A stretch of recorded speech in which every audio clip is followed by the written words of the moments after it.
ఈరోజు అంటే 2024 సెప్టెంబర్ 26న వేర్వేరు తెలుగు, ఇంగ్లీష్ న్యూస్ పేపర్స్‌లో వచ్చినటువంటి కరెంట్ అఫైర్స్, దానికి అనుబంధంగా భవిష్యత్ ఎగ్జామ్స్‌లో రావడానికి అవకాశం ఉన్నటువంటి కరెంట్ రిలేటెడ్ జనరల్ స్టడీస్ అంశాలని ఒకసారి చూద్దాం. ఈరోజు ప్రధానంగా హిందూ న్యూస్ పేపర్‌లో వచ్చినటువంటి ఆర్టికల్ ఏంటంటే, leaders at UN urge world's wealthiest to do more on climate అనే ఒక ఆర్టికల్‌ని ఇవ్వడం జరిగింది. అంటే ఐక్యరాజ్య సమితికి సంబంధించినటువంటి యూఎన్‌జిఏ సమావేశంలో ప్రపంచంలో ఉన్నటువంటి సంపన్నులకి యూఎన్ అనేది ఒక పిలుపునివ్వడం జరిగిందనమాట. అది ఏ విధమైనటువంటి విజ్ఞప్తినిచ్చింది అనే దాని మీద ఒక ఆర్టికల్ ఇవ్వడం జరిగింది. అదేంటో ఒకసారి చూద్దాం. దీని మీద భవిష్యత్తులో ప్రశ్నలు ఏ విధంగా వస్తాయనంటే, ప్రపంచం ఎదుర్కొంటున్నటువంటి ఏ సమస్యను ఎదుర్కోవడం కోసం ప్రపంచంలోని సంపన్నులు సహకారం అందించాలని ఇటీవల యూఎన్‌జిఏ విజ్ఞప్తి చేసింది అనే ప్రశ్న రావచ్చు. అది ఏంటి అనంటే క్లైమేట్ చేంజ్. ఈ క్లైమేట్ చేంజ్ వల్ల ఎదుర్కొంటున్నటువంటి సమస్యల నుంచి సహకారం అందించాలని అందరు ప్రపంచంలో ఉన్నటువంటి వెల్దియెస్ట్ పర్సన్స్ అందరికీ కూడా యూఎన్‌జిఏ అనేది విజ్ఞప్తి చేయడం జరిగిందనమాట. అయితే ఈ మధ్యకాలంలో యూఎన్‌జిఏ సమావేశాలు కూడా జరుగుతున్నాయి కాబట్టి మనందరికీ దాని మీద అవగాహన మనకుంది. దానిలో సమావేశంలో భాగంగానే ఈ పిలుపునివ్వడం జరిగింది. అయితే యూఎన్‌జిఏ అంటే అర్థం ఏంటంటే United nations general assembly. UNGA. UNGA అంటే యునైటెడ్ నేషన్స్ జనరల్ అసెంబ్లీ. ఈ యునైటెడ్ నేషన్స్ జనరల్ అసెంబ్లీ సమావేశం అనేది ప్రస్తుతం ఎప్పటి నుంచి ఎప్పటిదాకా జరిగిందంటే 2024 సెప్టెంబర్ 10 నుంచి 28 వరకు ఆ సమావేశాలు జరిగాయి. యునైటెడ్ నేషన్స్‌లో ప్రస్తుతం సభ్య దేశాలు 193 దేశాలున్నాయి. 193 దేశాలున్నాయి. ఈ 193 దేశాలు కూడా తమ యొక్క అభిప్రాయాలు తెలియజేయడం కోసమే యునైటెడ్ నేషన్స్ జనరల్ అసెంబ్లీ దాన్ని ఏర్పాటు చేయడం జరిగిందనమాట. అయితే ఈ యునైటెడ్ నేషన్స్ సాధారణంగా అంటే ఐక్యరాజ్య సమితి అనేది ఎప్పుడు ఏర్పాటు చేయబడింది అంటే 1945 అక్టోబర్ 24థ్. 1945 అక్టోబర్ 24థ్‌న ఇది ఏర్పాటు చేయడం జరిగింది. దీనిలో ఇంచుమించుగా 6 అధికార భాషలుంటాయి. దీనిలో English, Arabic, Chinese, French, Russian, Spanish ఇవన్నీ కూడా అధికార భాషలుగా దీనిలో కలిగి ఉంటాయన్నమాట 6 భాషలు. అయితే ప్రస్తుతం ఈ యునైటెడ్ నేషన్స్‌కి సెక్రటరీ జనరల్‌గా యాంటోనియో గుటెర్స్ గారు అంటే పోర్చుగల్‌కి చెందినటువంటి యాంటోనియో గుటెర్స్ గారు ఉన్నారు. అలా యుఎన్‌జిఏకి ప్రెసిడెంట్‌గా క్యామరూన్ దేశానికి చెందినటువంటి ఫిలిమాన్ యంగ్ అనేటటువంటి వ్యక్తి ప్రస్తుతం యుఎన్‌జిఏ యొక్క అధ్యక్షుడిగా, ప్రెసిడెంట్‌గా ఉన్నారనమాట. ఇది దీనికి సంబంధించినటువంటి ప్రధాన అంశం. నెక్స్ట్ మరొక అంశం చూద్దాం. అదేంటంటే China tests intercontinental missile in the Pacific ocean అనే ఒక ఆర్టికల్ రావడం జరిగింది. అంటే చైనా ఈరోజు ఒక ఇంటర్‌కాంటినెంటల్ మిస్సైల్‌ని ప్రయోగించడం జరిగింది.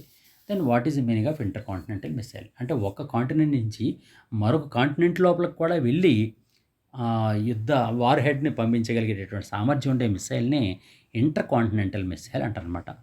ఈ ఇంటర్‌కాంటినెంటల్ మిస్సైల్‌ని ఈరోజు పసిఫిక్ మహాసముద్రంలో ఈ చైనా అనేది పరీక్షించిందనమాట. మనందరికీ తెలిసిందే కదండీ!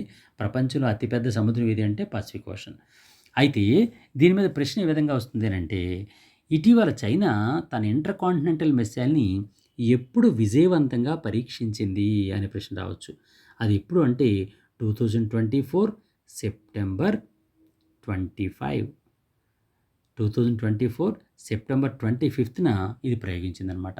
అది ఎక్కడ ప్రయోగించింది అనంటే పసిఫిక్ ఓషన్‌లో ఇది ప్రయోగించింది. అది ప్రస్తుతం చైనా దగ్గర వార్ హెడ్స్ చాలా వేగంగా పెంచుకుంటోంది. ప్రస్తుతం చైనా దగ్గర ఎన్ని వార్ హెడ్స్ ఉన్నాయంటే ఇంచుమించుగా 500 వార్ హెడ్స్ ఉన్నాయట. వీటిని 2030 నాటికి ఎన్నికి పెంచుకోవాలని చూస్తుంది అనంటే 1000 వార్ హెడ్‌లకు పెంచుకోవాలని అంటే వార్ హెడ్‌లకు పెంచుకోవాలని చైనా అనేది లక్ష్యంగా పెట్టుకోవడం జరిగిందనమాట. ఇది ఈ అంశానికి సంబంధించి భవిష్యత్ ఎగ్జామ్స్‌లో రావడానికి అవకాశం ఉండే అంశం. మరొక అంశం చూద్దాం. అదేంటంటే centre estimates record production of food grains in 2023-24 అనేటటువంటి ఒక ఆర్టికల్ మన హిందూ న్యూస్ పేపర్‌లోనే రావడం జరిగిందనమాట.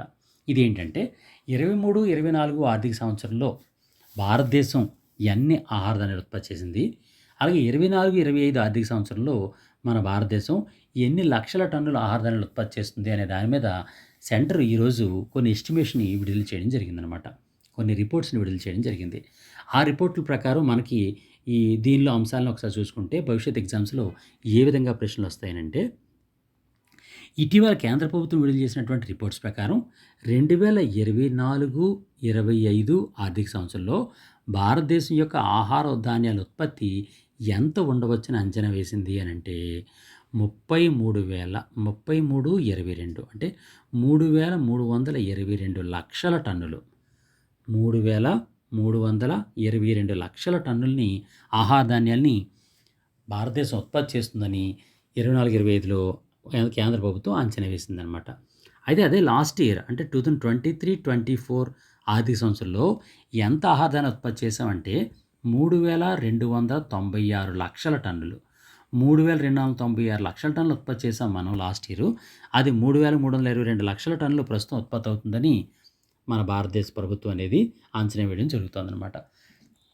దీనిలోని వేరు వేరే అంశాలను కూడా ప్రధానమైన అంశాలను కూడా ఇవ్వడం జరిగింది. అదేంటంటే 24, 25లో వరి ధాన్యం సుమారుగా 1378 లక్షల టన్నులు ఉత్పత్తి చేస్తుందని, మిల్లెట్స్ 175 లక్షల టన్నులు ఉత్పత్తి చేస్తుందని, అలాగే పల్సెస్ 242 లక్షల టన్నులు ఉత్పత్తి చేస్తుందని, అలాగే ఆయిల్ సీడ్స్ 396 లక్షల టన్నులు ఉత్పత్తి చేస్తుందని, అలాగే పంచదార అంటే చక్కెర 4,531 లక్షల టన్నులు ఉత్పత్తి చేస్తుందని, మన ఇండియాలో ఉత్పత్తి అవుతుందని కేంద్ర ప్రభుత్వం అంచనా వేసిందనమాట. అలాగే అన్నిటికన్నా ముఖ్యమైనది ప్రత్తి అంటే కాటన్ ఇంచుమించుగా 325 బేళ్ళు ఉత్పత్తి చేస్తుందని అంచనా వేసింది. 325 బేళ్ళు అంటే ఒక బేల్ అంటే 325 లక్షల బేళ్ళు అనమాట.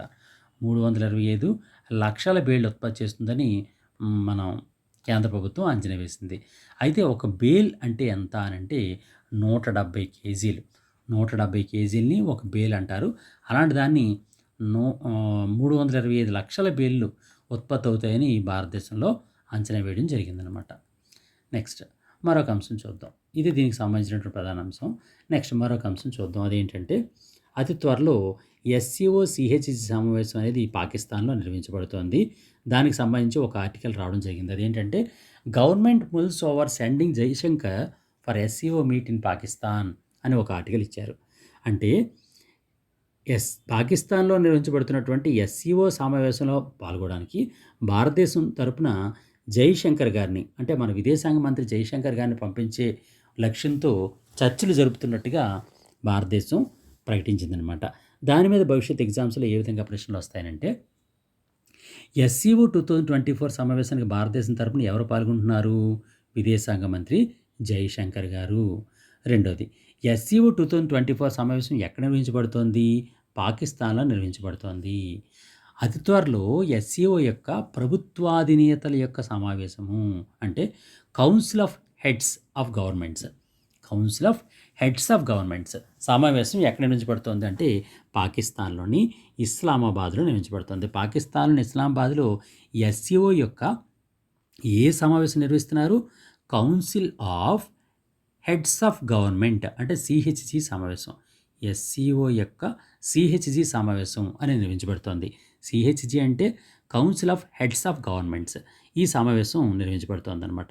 ఇంతకీ SCO యొక్క ప్రభుత్వాధినేతల యొక్క సమావేశం పాకిస్తాన్లోని ఇస్లామాబాద్లో ఎప్పుడు నిర్వహించబడుతోంది అనంటే 2024 అక్టోబర్ 15, 16 అక్టోబర్ 15, 16లో 2024 అక్టోబర్ 15, 16లో పాకిస్తాన్ ఇస్లామాబాద్లో SCO యొక్క ప్రభుత్వాధినేతల యొక్క సమావేశం అంటే ప్రభుత్వాల యొక్క అధిపతులు అనమాట. వాళ్ళ యొక్క సమావేశం అనేది జరుగుతూ ఉంటుంది. అయితే దానికి మన శత్రు దేశం కాబట్టి పాకిస్తాన్కి మన నరేంద్ర మోడీ గారు వెళ్ళరు చాలా వరకు.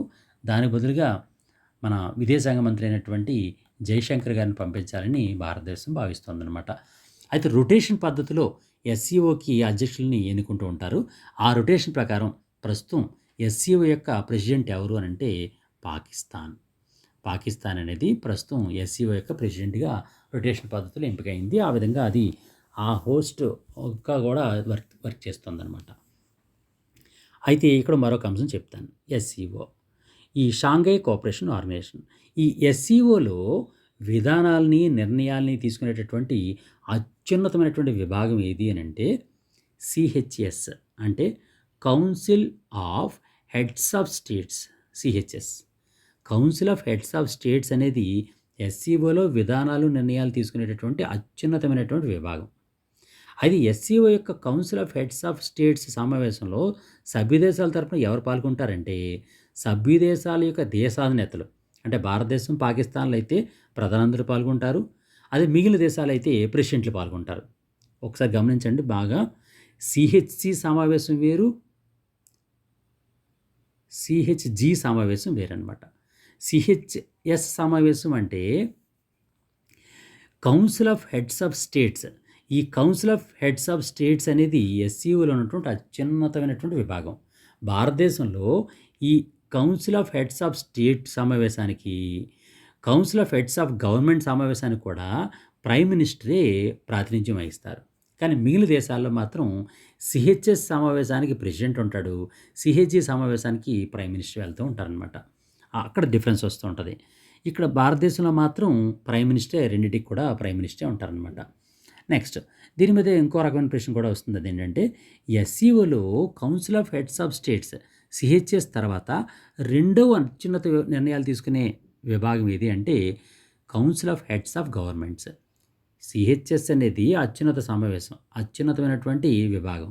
దాని తర్వాత సెకండ్ విభాగం ఏది అంటే సిహెచ్జి సమావేశం. ప్రస్తుతం జరుగుతున్నది సిహెచ్జి సమావేశం జరుగుతుందన్నమాట. అంటే రెండవ హయ్యెస్ట్ క్యాడర్ అయినటువంటి సిహెచ్జి సమావేశం ప్రస్తుతం పాకిస్తాన్లో జరుగుతుందన్నమాట. ఈ ఎస్సీఓ ఈ సిహెచ్జి సమావేశానికి సభ్య దేశాల యొక్క ప్రధానమంత్రులందరూ కూడా ప్రాతినిధ్యం వహిస్తారు. మీకు చూడండి, ఒక క్లారిటీ ఇస్తాను ఇక కన్ఫ్యూజన్ లేకుండా. ఎస్సీఓలో రెండు భాగాలు ఉంటాయి. ఒకటి సిహెచ్ఎస్, సిహెచ్జి. ఈ సిహెచ్ఎస్ అనేది ఏంటంటే హెడ్స్ ఆఫ్ ది స్టేట్స్. సాధారణంగా మిగిలిన దేశాలన్నింటిలో కూడా ప్రెసిడెంట్ అనే ఆయనే హెడ్ కింద ఉంటారు. కానీ ఇండియాలో మాత్రం హెడ్ కింద ప్రధానమంత్రి గారే ఉంటారు. అలాగే గవర్నమెంట్కి కూడా మిగిలిన దేశాలన్నింటిలో పాటు భారతదేశంలో కూడా ప్రైమ్ మినిస్టర్ గారే గవర్నమెంట్ హెడ్గా కూడా ఉంటారు. అందువల్ల భారతదేశం సిహెచ్ఎస్ సమావేశంలోను, సిహెచ్జి సమావేశంలో కూడా ప్రైమ్ మినిస్టరే ప్రాతినిధ్యం వహిస్తూ ఉంటారు, భారతదేశంలోను, పాకిస్తాన్లో కూడా. కానీ మిగిలిన దేశాల్లో మాత్రం సిహెచ్ఎస్ సమావేశానికి ప్రెసిడెంట్ గారు వెళ్తారు, సిహెచ్జి సమావేశానికి ప్రైమ్ మినిస్టర్ గారు వెళ్తారనమాట, ప్రాతినిధ్యం వహిస్తుందన్నమాట. ఇది ఇక్కడ ఆ డిఫరెన్స్ జాగ్రత్తగా గమనించుకోండి. నెక్స్ట్ అయితే ఈ మధ్యకాలంలో ఎస్సీఓల యొక్క ఈ council of heads of states సమావేశం కూడా జరిగింది. అది ఎప్పుడంటే 2024 జూలై 3, 4 తేదీల్లో కజకిస్తాన్లోని ఆస్తానాలో జరిగింది. అది ఒక థీమ్తో కూడా జరిగిందనమాట. ఆ థీమ్ ఏంటంటే strengthening multilateral dialogue, striving towards a sustainable peace and prosperity అనేటువంటి ఒక థీమ్తో కజకిస్తాన్లో 2024 జూలైలో ఈ సమావేశం జరిగింది. అది సిహెచ్ఎస్ సమావేశం. ఇప్పుడు పాకిస్తాన్లో జరుగుతున్నది సిహెచ్జి సమావేశం అనమాట. ఆ తేడా ఒకసారి గమనించుకోండి. అలాగే అంతేకాకుండా లాస్ట్ ఇయర్ మన ఇండియా అనేది ప్రెసిడెంట్గా వర్క్ చేసింది. 2023 జూలై 4 తేదీన మన భారతదేశంలో ఎస్సీఓ సమావేశం జరిగింది. ఈ ఎస్సీఓ సమావేశంలో అంటే ఇండియాలో జరిగినటువంటి ఎస్సీఓ సమావేశంలో ఒక కంట్రీకి కొత్తగా నూతన సభ్యదేశంగా చేరిందనమాట. ఆ కంట్రీ ఏది అంటే ఇరాన్. ఇరాన్ దేశం అనేది కొత్తగా సభ్యదేశం కింద చేరిందనమాట. ఓకే. కానీ ఎస్సీఓ సమావేశం 2023లో మన భారతదేశంలో విర్చువల్గా జరిగింది. మన దేశం అనేది విర్చువల్గా నిర్వహించడం జరిగిందనమాట. ఓకే. అది దానికి సంబంధించినటువంటి ప్రధాన అంశాలు. అంతేకాకుండా దీనికి సంబంధించి మీకు ఒక ప్రధానమైన అంశం ఇస్తాను. అదేంటంటే what is the meaning of SCO. SCO అంటే అర్థం ఏంటంటే షాంఘై కోఆపరేషన్ ఆర్గనైజేషన్. ఈ షాంఘై కోఆపరేషన్ ఆర్గనైజేషన్ అనేది 2001 జూన్ 15న ఏర్పాటు చేయడం జరిగిందనమాట. 2001 జూన్ 15న ఏర్పాటు చేయడం జరిగింది. అయితే ఎస్సీఓ యొక్క సెక్రటేరియట్ అంటే హెడ్ క్వార్టర్స్ ఎక్కడున్నాయంటే చైనాలోని బీజింగ్లో ఉందన్నమాట. చైనాలోని బీజింగ్లో ఈ ఎస్సీఓ యొక్క సెక్రటేరియట్ ఉంది. సెక్రటేరియట్ అంటే ప్రధాన కార్యాలయం అన్నమాట. అంతేకాకుండా ప్రస్తుతం చైనాలో అసలు మొట్టమొదట ఎస్సీఓ సభ్యదేశాలు అనేవి 8 సభ్యదేశాలు ప్రస్తుతం ఉన్నాయన్నమాట.